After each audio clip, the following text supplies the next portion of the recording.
दोस्तों नमस्कार। मैं ना सोनांचली कथा कहानी और उपन्यास के इस अंक के साथ पुनः हाजिर हूँ।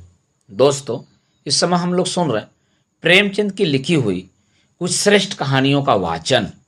इस कड़ी में आज लीजिए सुनिए प्रेमचंद की लिखी हुई मानसरोवर भाग 2 से कहानी कानूनी कुमार का वाचन मेरे अर्थात नाथ सोनांचली के स्वर में।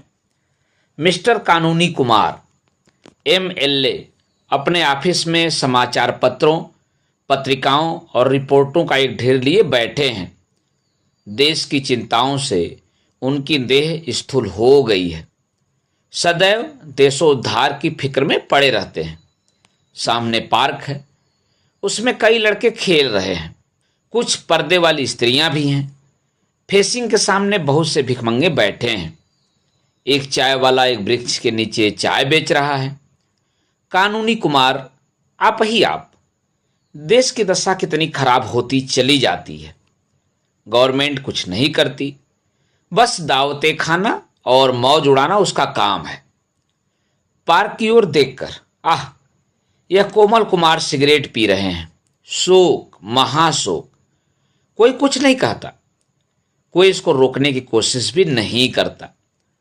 तंबाकू कितनी जहरीली चीज है, बालकों को इससे कितनी हानि होती है यह कोई नहीं जानता।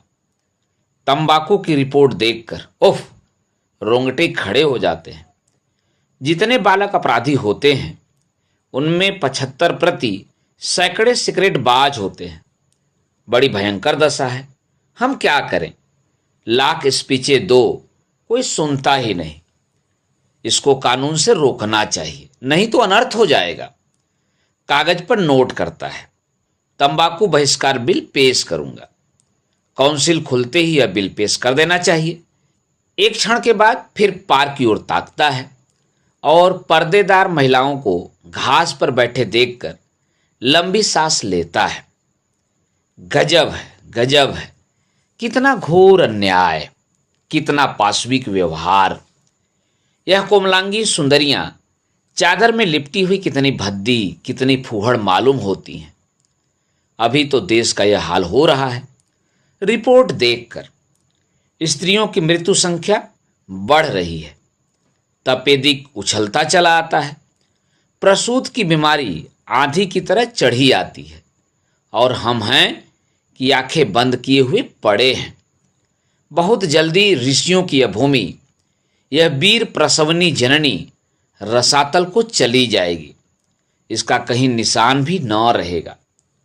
गवर्नमेंट को क्या फिक्र? लोग कितने पाषाण हो गए हैं। आंखों के सामने ये अत्याचार देखते हैं और जरा भी नहीं चौंकते। यह मृत्यु का शैथिल्य है। यहाँ भी कानूनी जरूरत है। एक ऐसा कानून बनना चाहिए जिससे कोई स्त्री पर्दे में न रह सके। अब समय आ गया है कि इस विषय में सरकार कदम बढ़ावे। कानून की मदद के बगैर कोई सुधार नहीं हो सकता और यहाँ कानूनी मदद की जितनी जरूरत है उतनी और कहाँ हो सकती है। माताओं पर देश का भविष्य अवलंबित है। पर्दा हटाओ बिल पेश होना चाहिए।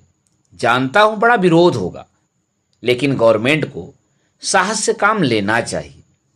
ऐसे नपुंसक विरोध के भय से उद्धार के कार्य में बाधा नहीं पड़ना चाहिए।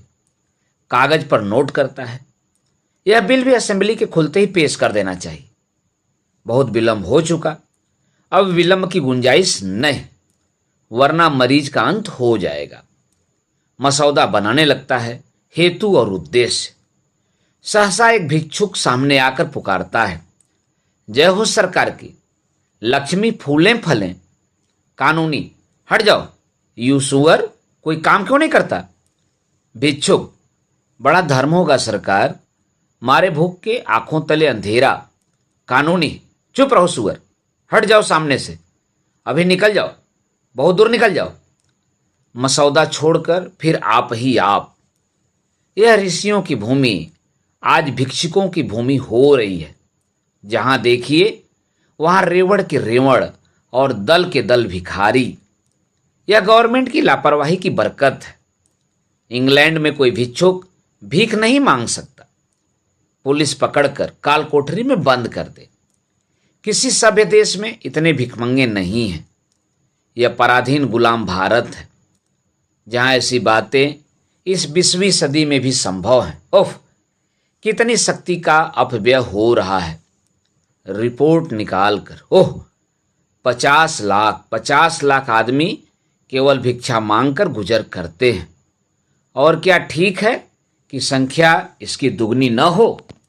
यह पैसा लिखाना कौन पसंद करता है? 1 करोड़ से कम भिखारी इस देश में नहीं है।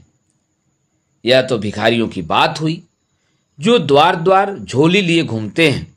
इसके उपरांत टीकाधारी, कोपिनधारी और जटाधारी समुदाय भी तो हैं, जिनकी संख्या कम से कम 2 करोड़ होगी। जिस देश में इतने हरामखोर, मुफ्त का माल उड़ाने वाले, दूसरों की कमाई पर मोटे होने वाले प्राणी हों, उसकी दशा क्यों न इतनी हीन हो। आश्चर्य यही है कि अब तक यह देश जीवित कैसे है। नोट करता है, एक बिल की सख्त जरूरत है, उसे पेश करना ही चाहिए। नाम हो भिखमंगा बहिष्कार बिल। खूब जूतियां चलेंगी, धर्म के सूत्राधार खूब नाचेंगे, खूब गालियां देंगे, गवर्नमेंट भी कन्नी काटेगी, मगर सुधार का मार्ग तो कंटक काकीण ही है। तीनों बिल मेरे ही नाम से हों, फिर देखिए कैसी खलबली मचती है। आवाज आती है, चाय गरम, चाय गरम, मगर ग्राहकों की संख्या बहुत कम है। कानूनी कुमार का ध्यान चाय वाले की ओर आकर्षित हो जाता है। कानूनी, आप ही आप। चाय वाले की दुकान पर एक भी ग्राहक नहीं। कैसा मूर्ख देश है। इतनी बलवर्धक वस्तु और ग्राहक कोई नहीं। सभ्य देशों में पानी की जगह चाय पी जाती है। रिपोर्ट देखकर इंग्लैंड में 5 करोड़ पाउंड की चाय पी जाती है।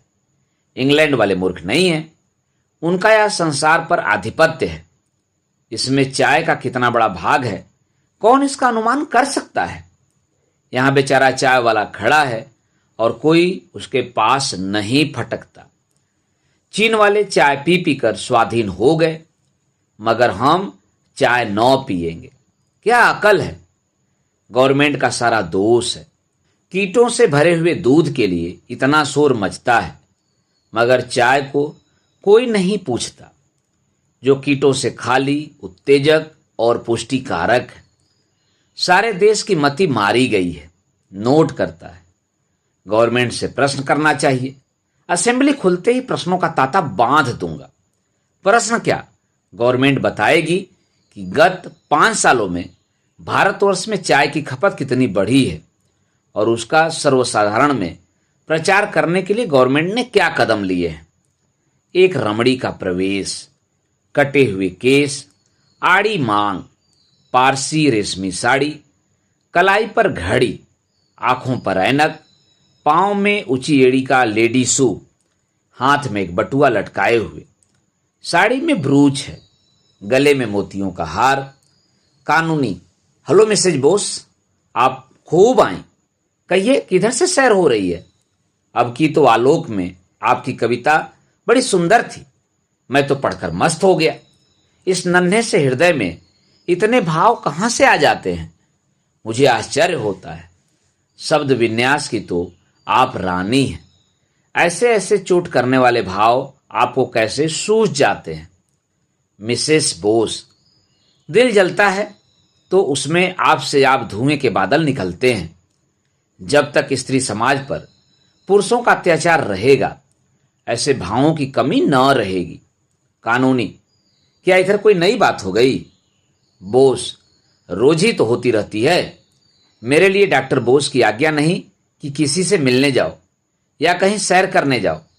अब की कैसी गर्मी पड़ी कि सारा रक्त जल गया, पर मैं पहाड़ों पर न जा सकी। मुझसे यह अत्याचार, यह गुलामी नहीं सही जाती। कानूनी, डॉक्टर बोस खुद भी तो पहाड़ों पर नहीं गए। बोस, वह न जाएं, उन्हें धन की हाय हाय पड़ी है। मुझे क्यों अपने साथ लिए मरते हैं। वह क्लब में नहीं जाना चाहते, उनका समय रुपए उगलता है। मुझे क्यों रोकते हैं। वह खद्दर पहने, मुझे क्यों अपनी पसंद के कपड़े पहनने से रोकते हैं? वह अपनी माता और भाइयों के गुलाम बने रहे, मुझे क्यों उनके साथ रो रो कर दिन काटने पर मजबूर करते हैं? मुझसे यह बर्दाश्त नहीं हो सकता। अमेरिका में एक कटु वचन कहने पर संबंध विच्छेद हो जाता है। पुरुष जरा देर में घर आया और स्त्री ने तलाक दिया। वह स्वाधीनता का देश है, वहां लोगों के विचार स्वाधीन हैं। यह गुलामों का देश है, यहाँ हर एक बात में उसी गुलामी की छाप है। मैं अब डॉक्टर बोस के साथ नहीं रह सकती, नाको दम आ गया। इसका उत्तरदायित्व उन्हीं लोगों पर है जो समाज के नेता और व्यवस्थापक बनते हैं। अगर आप चाहते हैं कि स्त्रियों को गुलाम बनाकर स्वाधीन हो जाएं, तो यह अनहोनी बात है। जब तक तलाक का कानून न जारी होगा, आपका स्वराज्य आकाश कुसुम ही रहेगा। डॉक्टर बोस को आप जानते हैं, धर्म में उनकी कितनी श्रद्धा है। खप्त कहिए, मुझे धर्म के नाम से घृणा है। इसी धर्म ने स्त्री जाति को पुरुष की दासी बना दिया है। मेरा बस चले तो मैं सारे धर्म की पोथियों को उठाकर परनाले में फेंक दूं। मिसेज एयर का प्रवेश, गोरा रंग, ऊंचा कद, ऊंचा गाउन, गोल हाड़ी सी टोपी, आंखों पर ऐनक, चेहरे पर पाउडर, गालों और ओठों पर सुर्ख पेंट, रेशमी जुराबें और ऊंची एड़ी के जूते। कानूनी हाथ बढ़ाकर, हेलो मिसेस एयर, आप खूब आई। कहिए, किधर की सैर हो रही है? आलोक में अब की आपका लेख अत्यंत सुंदर था, मैं तो पढ़कर दंग रह गया। मिसेस अय्यर मिसेस बोस की ओर मुस्कुराकर, दंग ही तो रह गए या कुछ किया भी? हम स्त्रियां अपना कलेजा निकाल कर रख दें, लेकिन पुरुषों का दिल नौ पसीजेगा। बोस, सत्य, बिल्कुल सत्य। अय्यर, मगर इस पुरुष राज का बहुत जल्द अंत हुआ जाता है। स्त्रियां अब कैद में नहीं रह सकती। मिस्टर एयर की सूरत मैं नहीं देखना चाहती। मिसेस बोस मुंह फेर लेती हैं। कानूनी मुस्कुराकर, मिस्टर एयर तो खूबसूरत आदमी हैं। लेडी एयर, उनकी सूरत उन्हें मुबारक रहे। मैं खूबसूरत पराधीनता नहीं चाहती, बदसूरत स्वाधीनता चाहती हूँ। वह मुझे अब की जबरदस्ती पहाड़ पर ले गए। वहाँ की शीत मुझसे नहीं सही जाती। कितना कहा कि मुझे मत ले जाओ, मगर किसी तरह न माने। मैं किसी के पीछे पीछे कुतिया की तरह नहीं चलना चाहती। मिसेज बोस उठकर खिड़की के पास चली जाती हैं। कानूनी, अब मुझे मालूम हो गया कि तलाक का बिल असेंबली में पेश करना पड़ेगा। अय्यर, खैर आपको मालूम तो हुआ, मगर शायद कयामत में। कानूनी, नहीं नहीं मिसेस अय्यर, अब की छुट्टियों के बाद ही यह बिल पेश होगा और धूमधाम के साथ पेश होगा। बेशक पुरुषों का अत्याचार बढ़ रहा है। जिस प्रथा का विरोध आप दोनों महिलाएं कर रही हैं, वह अवश्य हिंदू समाज के लिए घातक है। अगर हमें सभ्य बनना है तो सभ्य देशों के पद चिन्हों पर चलना पड़ेगा। धर्म के ठेकेदार चिल्पों मचाएंगे, कोई परवाह नहीं। उनकी खबर लेना आप दोनों महिलाओं का काम होगा। ऐसा बनाना कि मुंह न दिखा सके। लेडी अय्यर, पेशगी धन्यवाद देती हूँ। हाथ मिलाकर चली जाती है। मिसेस बोस खिड़की के पास से आकर, आज इसके घर में घी का चिराग जलेगा। यहाँ से सीधे बोस के पास गई होगी। मैं भी जाती हूँ, चली जाती हूँ। कानूनी कुमार एक कानून की किताब उठाकर उसमें तलाक की व्यवस्था देखने लगते हैं कि मिस्टर आचार्य आते हैं। मुंह साफ, एक आंख पर ऐनक, खाली आधे बांह का शर्ट, निकर, ऊनी मोजे, लंबे बूट, पीछे एक टेरियर कुत्ता भी है। कानूनी, हेलो मिस्टर आचार्य, आप खूब आए। आज किधर की सैर हो रही है? होटल का क्या हाल है? आचार्य, कुत्ते की मौत मर रहा हूँ। इतना बढ़िया भोजन, इतना साफ सुथरा मकान, ऐसी रोशनी, इतना आराम, फिर भी मेहमानों का दुर्भिक्ष। समझ में नहीं आता अब कितना खर्च घटाऊं। इन दामों अलग घर में मोटा खाना भी नसीब नहीं हो सकता। उस पर सारे जमाने की झंझट, कभी नौकर का रोना, कभी दूध वाले का रोना, कभी धोबी का रोना, कभी मेहतर का रोना। यहाँ सारे जंजाल से मुक्ति हो जाती है। फिर भी आधे कमरे खाली पड़े हैं। कानूनी: यह तो आपने बुरी खबर सुनाई। आचार्य: पश्चिम में क्यों इतना सुख और शांति है? क्यों इतना प्रकाश और धन है? क्यों इतनी स्वाधीनता और बल है? इन्हीं होटलों के प्रसाद से। होटल पश्चिमी गौरव का मुख्य अंग है, पश्चिमी सभ्यता का प्राण है। अगर आप भारत को उन्नति के शिखर पर देखना चाहते हैं तो होटल जीवन का प्रचार कीजिए। इसके सिवाय दूसरा कोई उपाय नहीं है।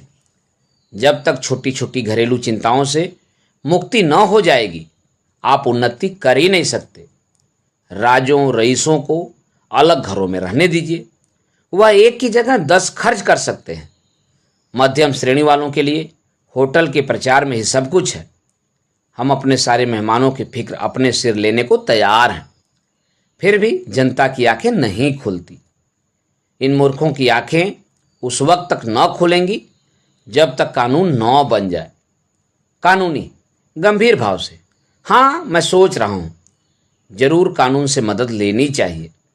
एक ऐसा कानून बन जाए कि जिन लोगों की आय 500 रुपये से कम हो होटल में रहें। क्यों? आचार्य: आप अगर यह कानून बनवा दें तो आने वाली संतान आपको अपना मुक्तिदाता समझेगी। आप एक कदम में देश को 500 वर्ष की मंजिल तय करा देंगे। कानूनी: तो लो, अब कि यह कानून भी असेंबली खुलते ही पेश कर दूंगा। बड़ा शोर मचेगा, लोग देशद्रोही और जाने क्या क्या कहेंगे, पर इसके लिए तैयार हूं। कितना दुख होता है जब लोगों को अहीर के द्वार पर लुटिया लिए खड़ा देखता हूं। स्त्रियों का जीवन तो नरक तुल्य हो रहा है। सुबह से 10-12 बजे रात तक घर के धंधों से फुर्सत नहीं। कभी बर्तन मांजो, कभी भोजन बनाओ, कभी झाड़ू लगाओ। फिर स्वास्थ्य कैसे बने? जीवन कैसे सुखी हो? सैर कैसे करें? जीवन के आमोद प्रमोद का आनंद कैसे उठावें? अध्ययन कैसे करें? आपने खूब कहा, एक कदम में 500 सालों की मंजिल पूरी हो ही जाती है। आचार्य: तो अब की बिल पेश कर दीजिएगा। कानूनी: अवश्य। आचार्य हाथ मिलाकर चला जाता है। कानूनी कुमार खिड़की के सामने खड़ा होकर होटल प्रचार बिल का मसविदा सोच रहा है। सहसा पार्क में एक स्त्री सामने से गुजरती है। उसकी गोद में एक बच्चा है। 2 बच्चे पीछे पीछे चल रहे हैं और उधर के उभार से मालूम होता है कि वह गर्भवती भी है। उसका कृश शरीर, पीला मुख और मंद गति देखकर अनुमान होता है कि उसका स्वास्थ्य बिगड़ा हुआ है और इस भार का वहन करना उसे कष्टप्रद है। कानूनी कुमार, आप ही आप इस समाज का, इस देश का और इस जीवन का सत्यानाश हो, जहां रमणियों को केवल बच्चा जनने की मशीन समझा जाता है। इस बेचारी को जीवन का क्या सुख मिला? कितनी ही ऐसी बहनें इसी जंजाल में फंसकर 32-35 की अवस्था में, जबकि वास्तव में जीवन को सुखी होना चाहिए, रुग्ण होकर संसार यात्रा समाप्त कर देती हैं। हाय भारत, यह विपत्ति तेरे सिर से कब टलेगी?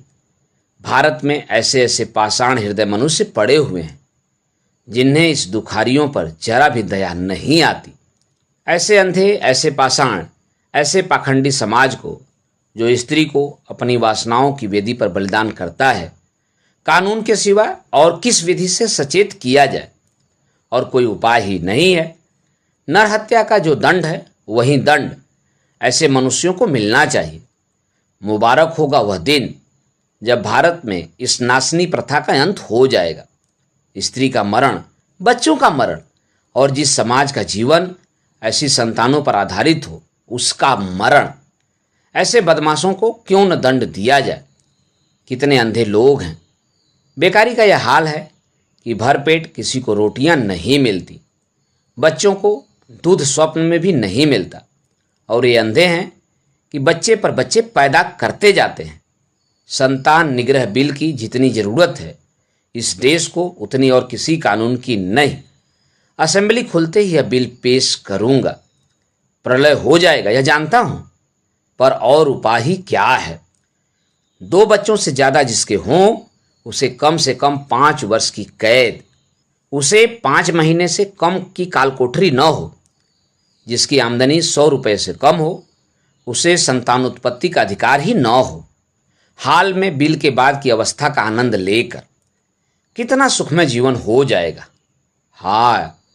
हाँ, एक दफा यह भी रहे कि एक संतान के बाद कम से कम 7 वर्ष तक दूसरी संतान न आने पावे, तब इस देश में सुख और संतोष का साम्राज्य होगा। तब स्त्रियों और बच्चों के मुख पर खून की सुर्खी नजर आएगी।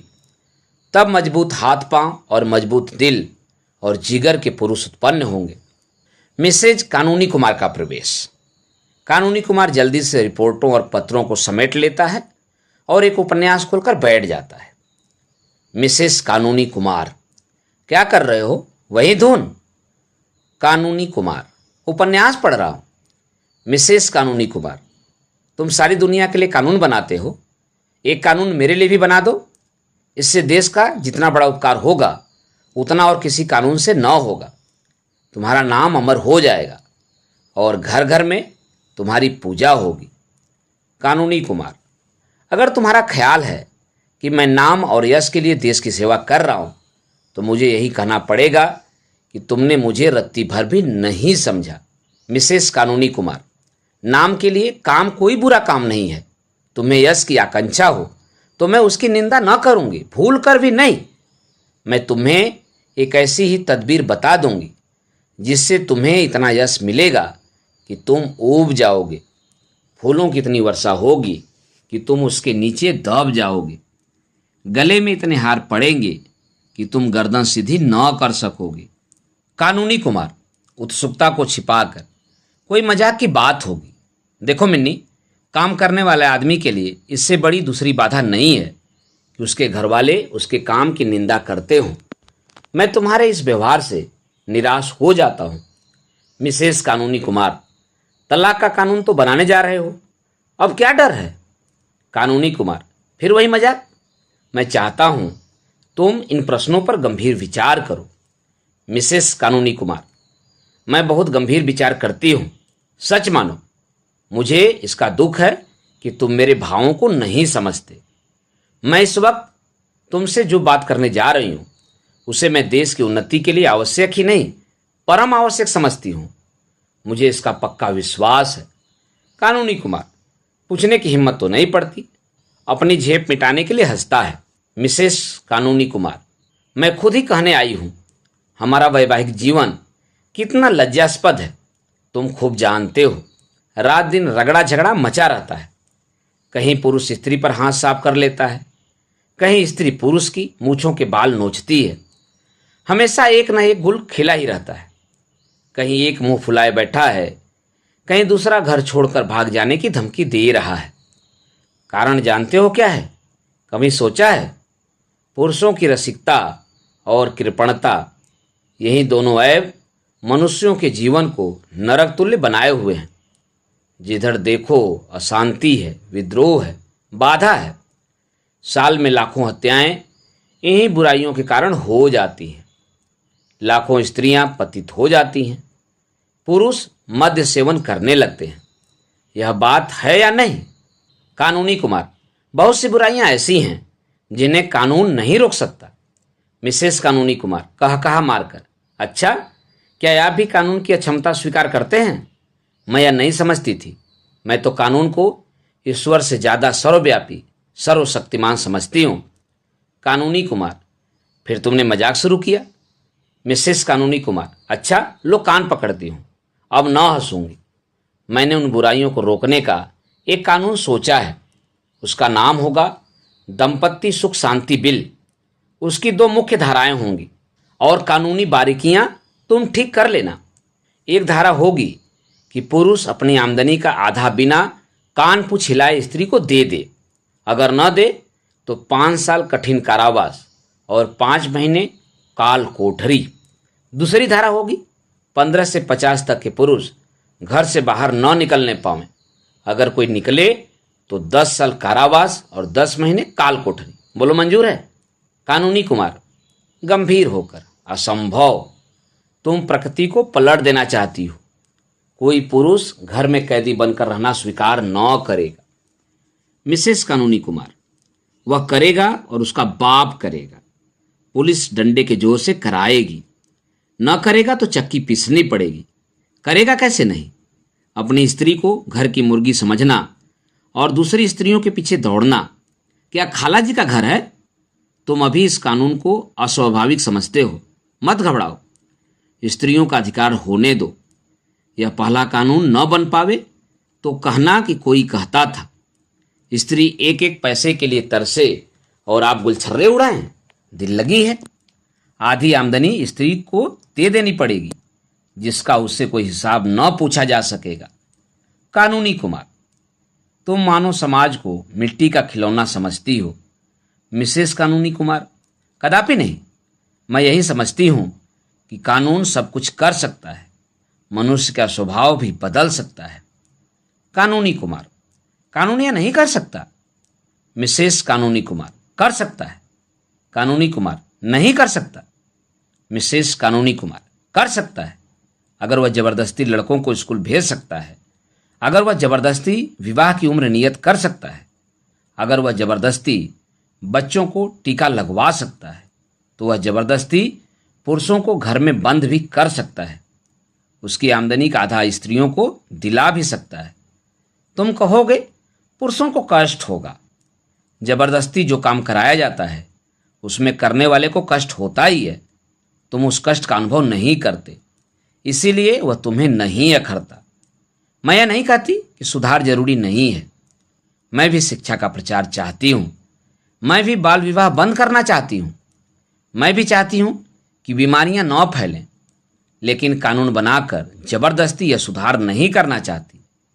लोगों में शिक्षा और जागृति फैलाओ, जिसमें कानूनी भय के बगैर वह सुधार हो जाए। आपसे कुर्सी तो छोड़ी जाती नहीं, घर से निकला जाता नहीं। शहरों की विलासिता को एक दिन के लिए भी आप त्याग नहीं सकते, और सुधार करने चले हैं आप देश का। इस तरह सुधार न होगा। हाँ, पराधीनता की बेड़ी और भी कठोर हो जाएगी। मिसेस कानूनी कुमार चली जाती हैं और कानूनी कुमार अव्यवस्थित चित्त सा कमरे में टहलने लगता है। दोस्तों, अभी आप सुन रहे थे प्रेमचंद की लिखी हुई मानसरोवर भाग 2 से कहानी कानूनी कुमार का वाचन मेरे अर्थात नाथ सोनांचली के स्वर में। दोस्तों, और भी किस्से, कहानी और उपन्यास सुनने के लिए आप मेरे साथ कथा, कहानी और उपन्यास के साथ जुड़े रहें। धन्यवाद। नमस्कार।